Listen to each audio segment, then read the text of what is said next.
அதான் அந்த விமர்சகர் யாரு அப்படின்னு எனக்கு தெரியல. நான் பார்க்கிறபடி என்னன்னா, பொதுவா இப்ப நீங்க மொபைல் எடுத்துட்டு கீழ போயிட்டு ஆளுங்கட்சி மீது குறை இருக்கா? அப்படின்னு கேட்டா, கேமரா பார்த்து கூட பயப்படாம சொல்றாங்க. ஏன்னா அவ்வளவு மக்கள் ஆதங்கப்படுறாங்க. ஒண்ணும் இல்ல சார். இப்ப பேசிக்கா நான் கேட்கிறது என்ன அப்படின்னா, ரோடு தான்.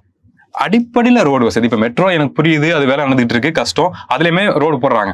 ஆனா அதானே இந்த இணைப்பு சாலைகள் இருக்குல்ல. சென்னையில நான் சொல்றேன். அத போடுறதுல என்ன சிக்கல் இருக்கு? அதான அடிப்படை. ஏன்னா இப்ப ஒரு குழந்தை வாக்கிங் போது சைக்கிள் ஓட்டிட்டு போறாங்க, இல்ல ஒரு பிரெக்னன்ட் லேடி பைக்ல போறாங்க, ஆட்டோல போறாங்க, கேப்ல போறாங்க அப்படின்னா கூட அந்த ஒரு சின்ன ஒரு அதிர்வு எவ்வளவு பெரிய ஆபத்து உண்டாகும். ஒரு தலைமுறையே கட் பண்ணுவது. அந்த வார்த்தையை நம்ம சொல்ல வேணாம்.